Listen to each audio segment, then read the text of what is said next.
The last 747 ever built leaves the factory and takes flight. The Chinese invade the U.S. airspace with a balloon. And we pass the 64th anniversary of the day the music died, all on this episode of Taking Off. Hi, I'm Dan Milliken, and thanks for watching. Be sure to check out our sponsors like Clemens Insurance in the description below, as well as more info at the end of this video. The United States has been paralyzed into inactivity as a Chinese spy balloon makes the slow voyage across the continental U.S. The balloon is reported to be above flight level 500, that's 50,000 feet, with the Pentagon saying 60,000 feet. By the time I'm reporting this, it was over the Carolinas and heading toward the coast. The FAA has just ordered a ground stop of 3 coastal airports in the Carolinas. I would imagine by the time I edit and get this news story out, a lot might change. Maybe I'll put a banner here if they shot it down.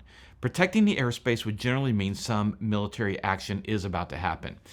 When it was over the Midwest, ATC has been careful to point out the balloon to airliners flying nearby just in case. Hey, Center, United 739, flight level 360, we've got the balloon in sight. United 739, TNC Center, good morning, thank you. Report when you're passing. Roger. Balloon in sight. Roger, thank you, let me know when you pass. And Center, United 739, we're beaming the balloon. Awesome, thank you.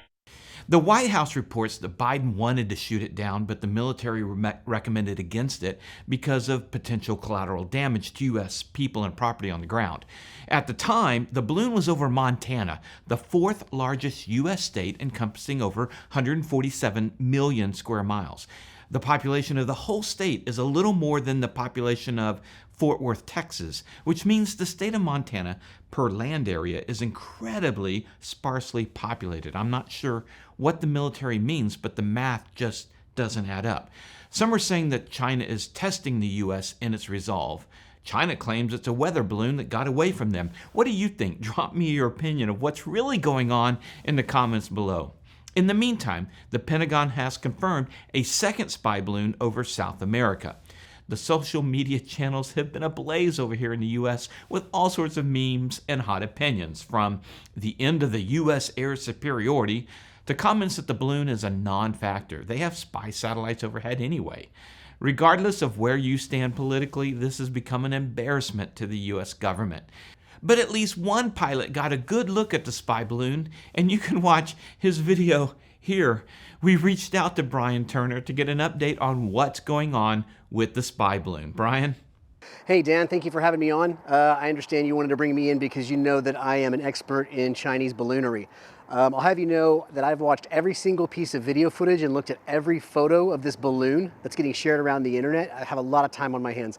And what I wanted to tell you was none of these are actually a Chinese spy balloon. What people are actually seeing is the moon.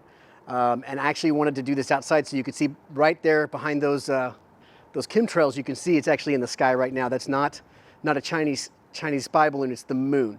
And it's not anything new. People are acting like this is some new thing. As I understand, the moon has been around for as many as 50 or 60 years, and it wasn't made in China. It was made in the United States of America. So there's no Chinese spy balloon. Everyone's just seeing the moon. Thank you for having me on. Back to you, Dan. Well, I asked Brian for a special report, and he got a little carried away. He actually gave me other options. Watch this. Some of the confusion stems from the fact that Amazon deliveries, you know, they do drones. They have the Amazon trucks. And I was reading online, they're starting to do balloon deliveries from Amazon. Well, a lot of stuff from Amazon comes from where? That's right, China. So there's nothing to worry about. There's no spy balloons. No one's looking at you. Nothing to be concerned about. There's no balloons. I don't know what everyone's talking about. There's not any Chinese spy balloons. No one's spying on us. There's no anyone looking at us from the sky above. Did I get it right? Yeah, okay. Oh, thanks, Brian, for that newsworthy and enlightening report. Turning to other less embarrassing aviation news, but still a little sad. The Queen of the Skies was formally retired from manufacturing this week as the last of the 747s rolled out of production and took to the skies. In a moving voyage, the captain, with tracking breadcrumbs, painted a crown with 747 in it on its eastward trip to be used for Atlas cargo. As a child of the 70s, my dream has always been to just fly on a 747, which in all my travels I've never been able to do. That chance looks like it's slipping away. I might need Captain Joe maybe to sneak me into one of his cargo flights. The 747 was the world's first truly jumbo jet. It was twice as big as any airliner when it first flew in 1969. The 747 has carried millions of passengers, 6 U.S. presidents, and even the space shuttle around the world. In all, there were 1,574 747s built. Most of the carriers have discontinued the use of passenger service, with the 747s now hauling freight. In the 70s, the airplane made global travel affordable and really ushered in air travel to the masses. It's been a remarkable plane and certainly my favorite airliner. Maybe one day yet, I'll get that ride. Friday was the 64th anniversary of the Buddy Holly crash, known as the day the music died.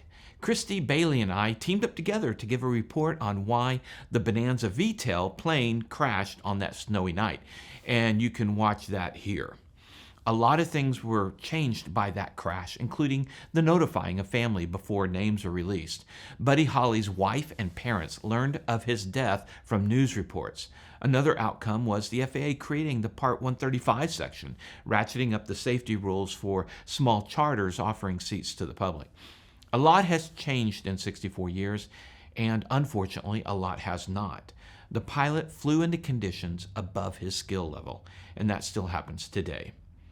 That's it for the aviation news for the week. Be sure to check out Flying Eyes. If your glasses can do this, then they can only be Flying Eyes. Great under headsets and helmets. Use our discount code, taking off all caps, one word, for 10% off. Also, Tailwind Waymakers. Buy a raffle ticket for a chance to win a plane, and the proceeds go to make someone's pilot dreams come true. Z-Vision, the brightest landing and taxi lights out there. The only competition is the sun. 67 designs for the best made tablet, phone, and camera mounts out there. Check out our review. And Colton Mortgage for residential and refi needs. Colton, takingoff.com, Marshal Protective Services, MPS Protects. All of our sponsors are run by pilots. Let's support our aviation family. Finally, we've got some new channel scheduling. In the Hangar will be dropped every Monday at 5 p.m. and Pilot Stories every Friday at 5 p.m. Plus lots of other videos as we get them out in between. Thanks for watching. We just surpassed 75,000 subscribers, getting closer to that moment when Christy will have to jump out of a plane. Her fear is real. Check out our Buddy Holly report right there. And until next time, remember, superior judgment trumps superior skills. You guys stay safe.